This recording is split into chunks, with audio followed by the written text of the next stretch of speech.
So the question is if there's any other structure than we have now with the university system and the national, does anyone have any thoughts on how we could change the system? At the last MRS meeting, there was a very interesting debate on the question, can the innovation agenda be driven by national labs?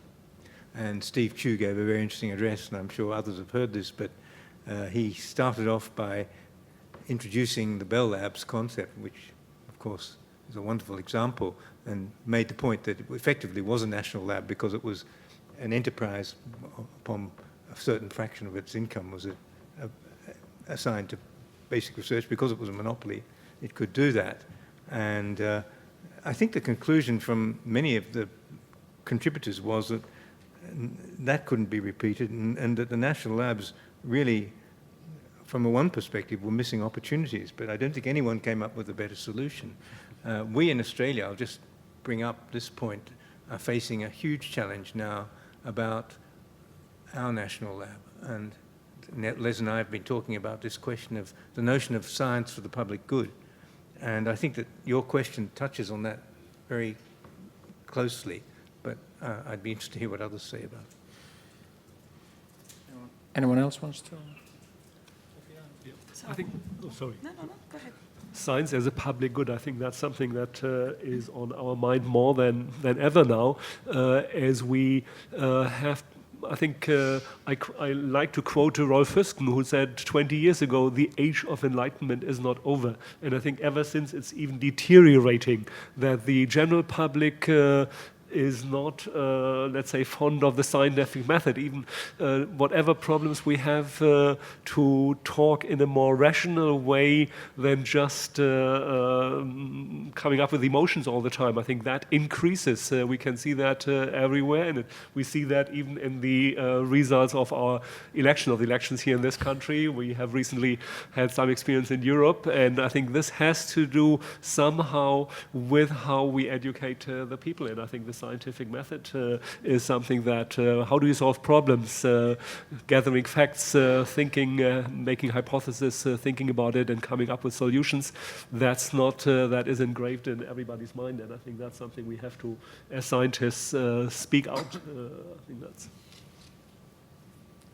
So Yevina, I guess again, I'll comment on continuing the conversation from where George started, and of course this point about, if you are going to define how do you sort of bring public along on that journey, it is extremely important that, we engage really well with the public. So, there are two components to it.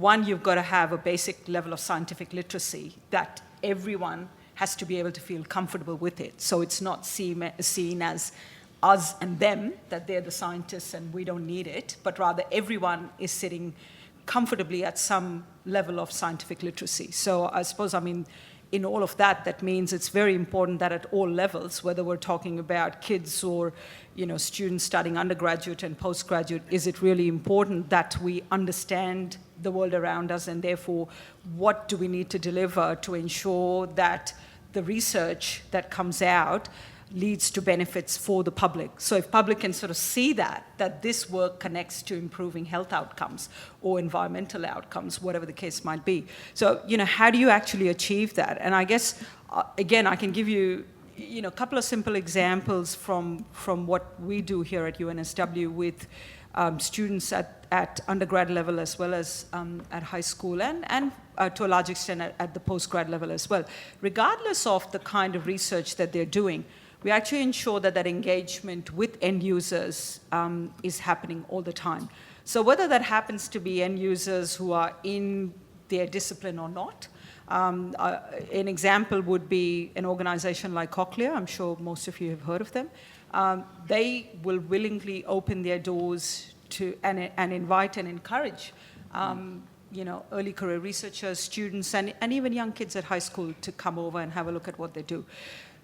I have not met anybody who's walked away from the visit to Cochlear who has not been blown away. So it doesn't matter whether you're in that scientific discipline or not. it's the ability to engage, to understand the bigger purpose of why that work is actually happening is what everyone needs to connect with.